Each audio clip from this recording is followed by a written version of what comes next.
శుక్లాంబరధరం విష్ణుం శశివర్ణం చతుర్భుజం ప్రసన్నవదనం ధ్యాయేత్ సర్వవిఘ్నోపశాంతయే.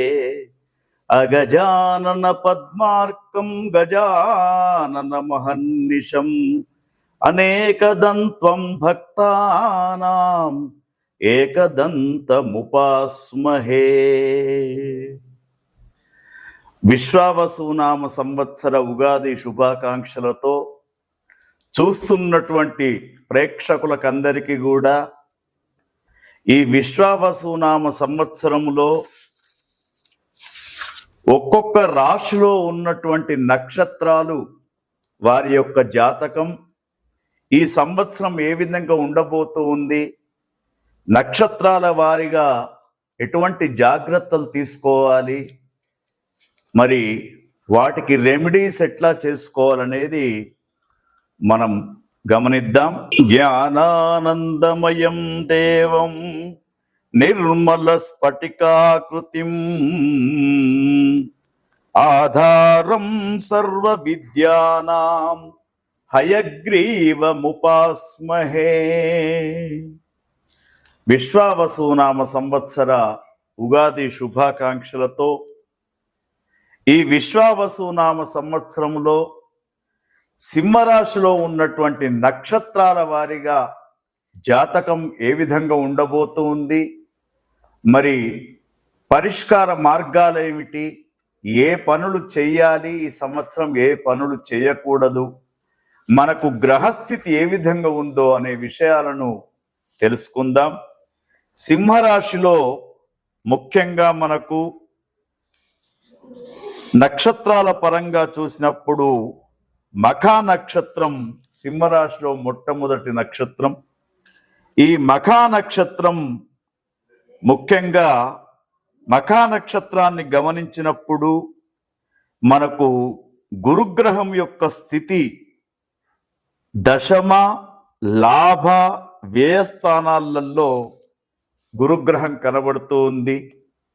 అదేవిధంగా శనిగ్రహం యొక్క స్థితి చూసినప్పుడు అష్టమ స్థానంలో శనిగ్రహం, తర్వాత రాహు కేతువులను గమనించినప్పుడు సప్తమ జన్మస్థానంలో కనబడుతూ ఉన్నాయి. కాబట్టి ఈ గురుగ్రహాల యొక్క సంచారం, శనిగ్రహ యొక్క సంచారం, అదేవిధంగా కుజగ్రహం యొక్క సంచారాన్ని గమనిస్తూ మనకు మఖా నక్షత్ర జాతకుల యొక్క విషయాలను తెలుసుకుంటే వీరికి ఆదాయం 14, వ్యయం 11, రాజపూజ్యం 4, అవమానం 5 కనబడుతూ ఉంది.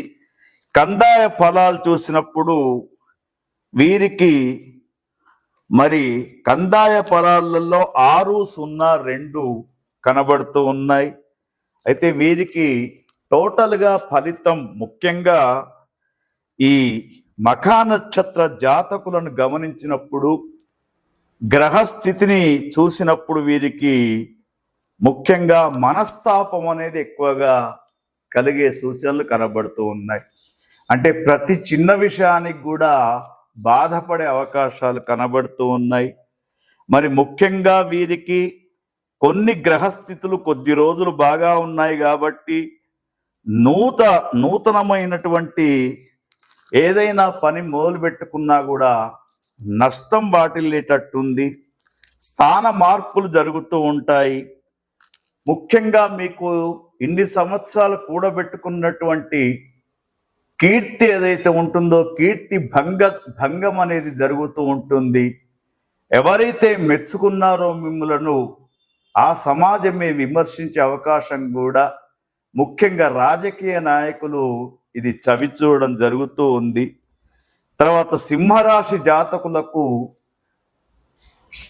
షడ్గ్రహ కూటమి ఏదైతే జరగబోతూ ఉందో 29 ఈ మార్చిలో ఏదైతే మరి మనకు లేకున్నా కూడా సంపూర్ణ గ్రహణం ఏదైతే ఉందో ఆ గ్రహణం యొక్క ఎఫెక్టే కావచ్చు, లేదా మీకున్నటువంటి గ్రహస్థితిని అనుసరించి మీకు వృధా ప్రయత్నాలు కొన్ని జరుగుతూ ఉంటాయి. పెద్దల సహకారంతో కొంత అనుకూలమైనటువంటి స్థితిని పొందుతూ ఉంటారు. అయితే ముఖ్యంగా ఈ నక్షత్రంలో ఉన్నటువంటి మఖా నక్షత్రంలో ఉన్నటువంటి యువతి యువకులు కానివ్వండి, వ్యాపారస్తులు, రైతన్నులు ఎవరైనా కూడా నూతన వ్యాపారాలు చేయడం, విదేశాలకు వెళ్ళి చదువుకోవడం, తర్వాత ఎక్కువగా ఆశలు పెట్టుకోవడం, అధికమైనటువంటి లాభాలు పొందడానికి ప్రయత్నాలు చేయడం వ్యాపారస్తులు, ఇవి ఈ సంవత్సరం అంతా అనుకూలంగా లేనట్టు చెప్పుకోవాలి మఖా నక్షత్ర జాతకులకు. మరి మఖా నక్షత్ర జాతకులు ఈ సంవత్సరం మీకు బాగా ఉండడానికి నివారణ ఉపాయంగా లలితా సహస్రనామ స్తోత్రాన్ని ప్రతిరోజు మీరు పఠించండి. తర్వాత పౌర్ణమి వ్రతం, ముఖ్యంగా ప్రతి పౌర్ణమి రోజున సత్యనారాయణ స్వామి వ్రతాన్ని చేసుకోండి. తర్వాత ముఖ్యంగా వివాహమైనటువంటి మహిళలు ముత్తేదులకు ప్రతి శుక్రవారం సౌభాగ్య వాయనం అని చెప్పేసి వారికి చక్కగా పట్టు వస్త్రాలు పెట్టడం అనేది కూడా చేసుకోండి.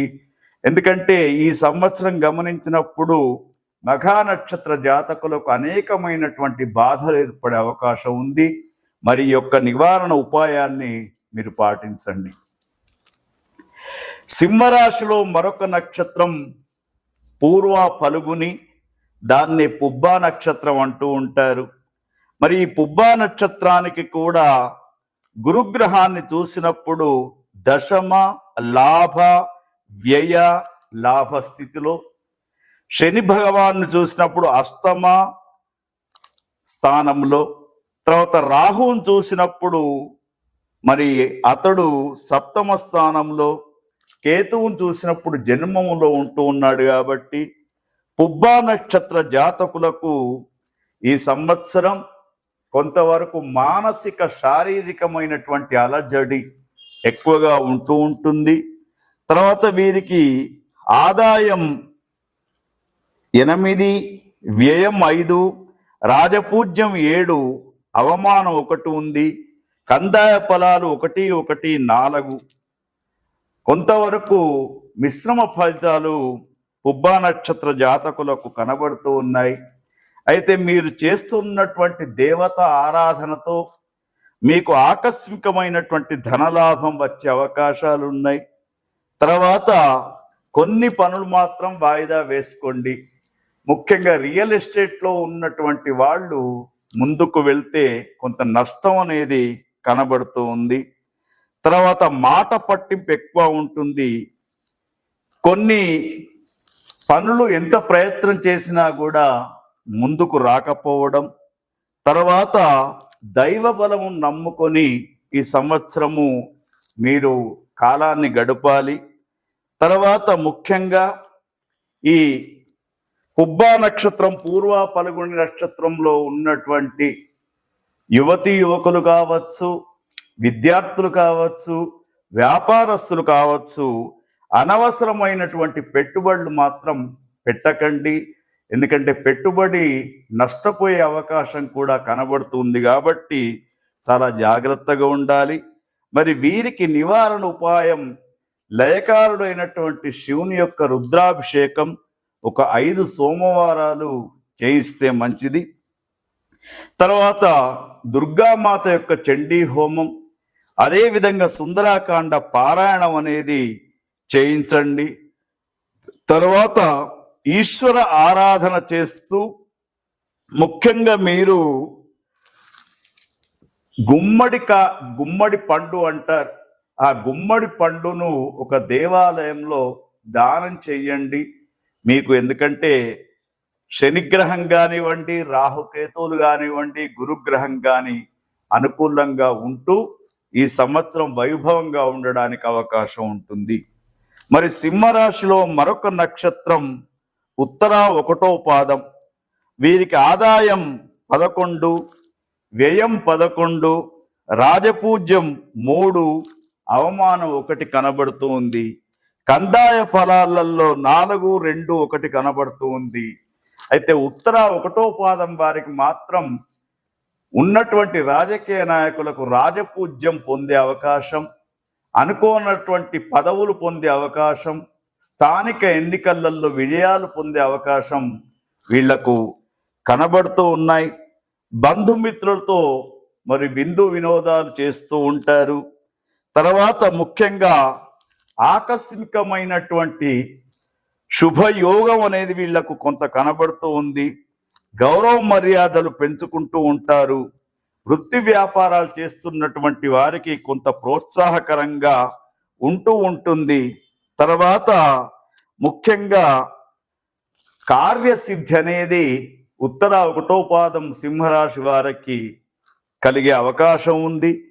తర్వాత ముఖ్యంగా వీరు ఇంకా ఈ సంవత్సరం విశ్వావసునామ సంవత్సరంలో అధికమైనటువంటి లాభాలు జరగాలన్నప్పుడు త్రిమూర్తి స్వరూపమైనటువంటి దత్తాత్రేయ స్వామి వారి యొక్క హోమం చేయించండి. దక్షిణామూర్తి యొక్క హోమం, ముఖ్యంగా గురుస్వరూపంగా ఎవరినైతే భావిస్తూ ఉన్నారో వారికి పూజ చేయడం అనేది మీకు చాలా విశేషంగా ఉంటూ ఉంటుంది. సింహరాశిలో ఉన్నటువంటి 3 నక్షత్రాలు గమనించినప్పుడు ఉత్తరా నక్షత్ర జాతకులకు ఈ సంవత్సరం కొంత అనుకూలంగా ఉందని చెప్పవచ్చు.